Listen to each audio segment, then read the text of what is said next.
Have you ever trusted someone so much, you'd sacrifice everything for them, only to have them rip your world apart in the most heartless way?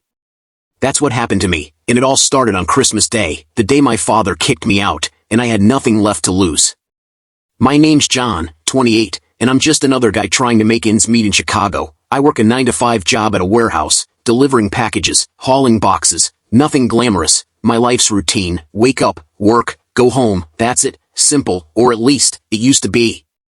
But last Christmas, things went from normal to unrecognizable. There was a chill in the air that had nothing to do with the weather, and something in the back of my mind told me that things would never be the same.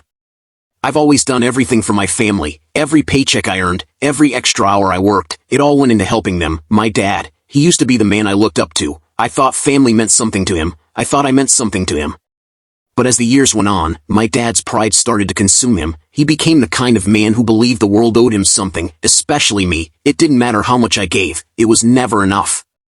I remember the first time I noticed the shift. It was subtle at first, little comments here and there, like, "You're not doing enough, John," or "Maybe you should have done more," but deep down, I knew something was changing. I just couldn't put my finger on it yet.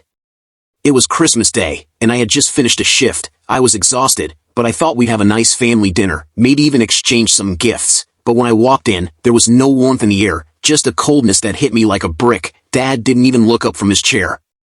"I don't want you here," he said, his voice low but cutting. "You've been a disappointment. You've done nothing but take from this family."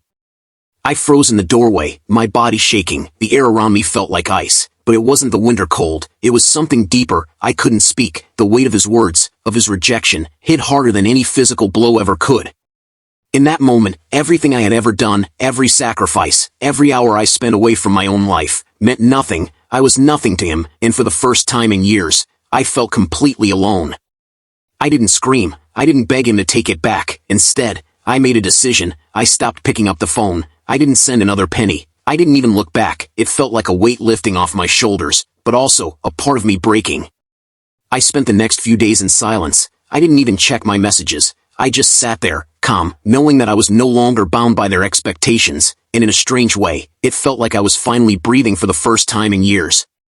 The apartment, once filled with tension, felt peaceful now. The hum of the refrigerator was the only sound, and for the first time in weeks, I actually felt at peace. No chaos, just the quiet of knowing I was free. It didn't take long for my dad to realize his mistake. The messages started pouring in: texts, calls, emails. "I can't do this without you," he said. "You're my son, you're my flesh and blood. Please, I need you." The words on the screen felt so empty, so desperate. The calls came next. I could hear the desperation in his voice. "John, this isn't about money, it's about family. I can't lose you." But I didn't pick up, not once. Every call that went unanswered felt like another nail in his coffin. I didn't need to reply. I knew what would happen. The cracks were already starting to show, and once they started to crack, they wouldn't be able to fix it. It didn't take long for the dominoes to fall. Without me holding things together, the business my dad worked his whole life to build collapsed. The creditors came in, the customers pulled out, and before long, his name was mud. The humiliation was public, the shame undeniable, and all I could do was watch.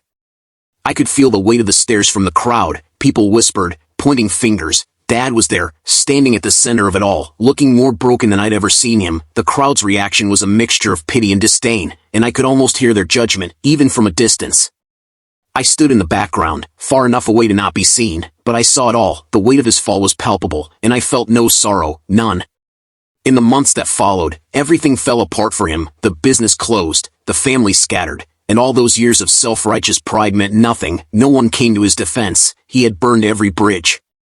For the first time, I realized something. I didn't need to give up my life for people who didn't see me. I had been doing it out of guilt, but now I was free, and that freedom was worth more than anything. Sometimes, the hardest thing you'll ever do is let go, but you can't keep giving to those who take without giving back. You have to know your worth, and if they don't see it, well, that's on them. Now, I'm at peace. I'm not angry anymore, just free. Sometimes the hardest battles are the ones we fight with ourselves. Remember, your worth doesn't depend on what others think of you. Sometimes, walking away is the most powerful thing you can do. Have you ever had to let go of someone who didn't appreciate you? Let me know in the comments. Don't forget to like and subscribe for more stories. Keep your head up, and take care of yourself.